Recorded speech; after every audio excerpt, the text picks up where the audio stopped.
So I'm Gwendal, I work for Cine Media.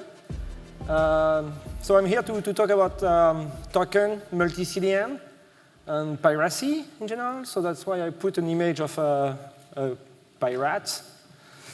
So I'm not naive. I mean, we will not eradicate pirates tomorrow. We just want to make the life of pirates as hard as possible.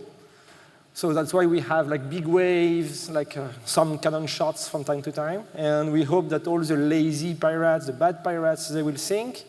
Smart pirates, well, we will do our best to make their life hard. But so we are working on this all together. And today we talk about the CDN leaching, which is also vampire services, or D2P, direct to pirates, where all the pirates, they directly get the data from the legitimate CDN of the service providers. So we do have some best practices. So the best practices are now clear. We want to have tokens for every request, meaning it's not only manifest. We want to have tokens going to the CDN for the video, for the subtitles, the audio, everything. We want these tokens to have some cryptographic signatures, which is for security. And we want these tokens to be often renewed. So this is because pirates can share the tokens across a big population. So if you renew them fast enough, you will make their life harder, typically. So it can be deterministically with short expiration time for the token, or it can be probabilistically with some randomized processes. We had some talks on my high video about this. So first, get back to the fundamentals of tokens. So the tokens should be transported, okay? It should be in the query parameters, the token in the end of the URL. It can be in the URL path. It can be in cookies, which is not the favorite vehicle, but it is, however, the most practical and easy to implement on the CDN side, which is a bit annoying. And we have the HTTP headers, which is another way to transport the tokens. This is, in my opinion, the cleanest because the URL is completely clean when you put the token in the headers, but it's, we will see later, it's not easy to do. So here, common access token. So I have a picture of a cat, so I'm very happy. So this cat is getting out of the ocean and swiping some pirate boats. So it's so first, I think I won the cat pictures, the best cat pictures of the Demuxed 2024, which is I'm very happy about this. Common access token, it's a new standard which has been released. The spec is like 2 weeks ago from CTA Wave. Pankaj here is the chair of the working group. We have defined, and this group has defined, the full syntax that the token should have. So now there is no reason for the content providers to not use this format of token, and there is no reason for the CDN vendors and all the vendors in general to not implement this, because it should be the common token that everyone should use. And it is based on CBOR. Is it? So I would expect from Demuxed audience that when I said CBOR, people would say, yay, very good, because you know CBOR is very compact, human cannot read it, and it's, I mean, geeks love it. So you can use CBOR, you know. So CDN token, how it works, usually we have end users, so we cannot completely trust them because of legacy client, jailbroken device.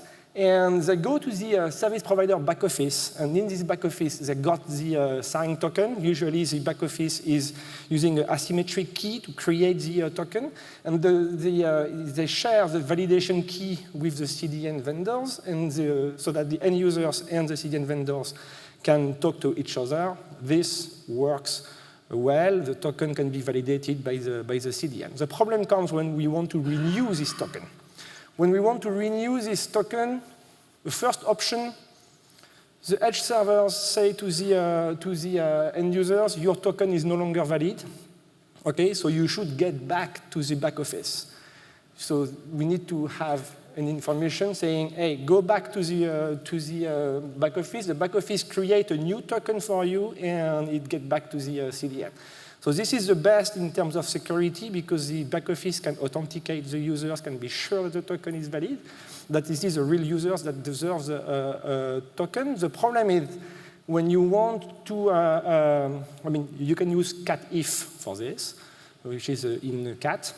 Problem that you need to redirect the end users to the back office, and this is complicated. Every time you redirect one client, you kind of cross fingers, hoping that he will get back to you. So it's a bit unsure. The second way is to do it is to delegate the creation of the token to the CDN edge servers itself. So this is you use in that case catr in the cat syntax. In that case, the CDN edge servers create a token. Usually, it uses a symmetric key for this, and it gives back this token. This is the easiest way to do it, especially with cookies, but you can also do it with the other parameters. The problem is that the edge server is not designed to authenticate users and to be sure that this user has been validated and that it deserves any token. So you need to pay attention to it, and it's extra processing for the CDN edge server. So some CDN do processing, but it's not always easy to do it. A third option, which would be my favorite today, is that we use the fact that it's easy for a CDN to pass a token to the end users directly, but we would like to have the back office validating and creating the token by itself. And so in that case, we would put everything in the background for the end users, meaning that the CDN edge servers would go to the service provider's back office, get the token for this guy, and give back this token. So this is probably the easiest way, the best way to do it. The problem is that I don't know anyone doing this for any reason. So if I summarized, sorry, it's not colorblind friendly, but if we summarize, in terms of authentication, the redirection to back office is the best, but implementation is complicated. If it is delegation to CDN, authentication is bad, but it's easy to implement. And the backend management system is a bit like to be defined. There is only proprietary solution today to make sure that the CDN can talk to the back office properly. Okay? The problem is now that we have multiple CDN. So we have this content steering system, and we can switch from one CDN to another, which makes our life much more complicated. If you have a delegation, typically you have a CDN which is created by a token created by one CDN, which should be validated by another CDN, which is something which is not easy to do. So it adds some new complex mechanisms to implement. One way to do it, though, is to use this content steering server. So the end users will go to the steering server every 30 seconds or every minute, something like this, to know which CDN it should switch to or stay, if it stays. And so the steering servers can have what we call pathway cloning, and in the pathway cloning, it can pass some information, either for the token in the URL path or in the query parameters. And so the content steering could be the one talking to the back office of the service providers, and it would simplify the system because we would have only one connection between the back office and the rest of the delivery, and the content steering server could be the proxy of the token generators, I would say. If you use cat, of course, you know that one token created by here, the service providers, would be validated by all the different CDNs, so you can switch, and they should all understand the same way one token had been created. Another point here is that you can typically have, because every time you switch from the content steering servers, and so you can have different keys between the service providers and the different CDN. So we have something which is a little bit more complicated now. If you have a delegation to CDN, the second line, the multi-CDN system, you need to have key sharing between all the CDN, which is something which is far from being acceptable.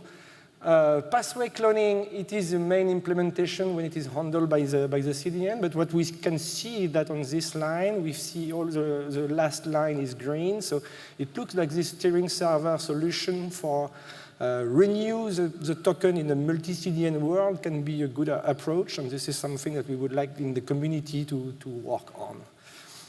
Takeaway, because it's finished, token renewal, it's not trivial in a single CDN way. Token renewal in a multi-CDN, it's even worse. And steering server-based back-office assisted solution. So I have an acronym for this, which is SBOA. And which is pretty cool because I have a boa out of the ocean raping the boats. This is pretty good. Thank you very much.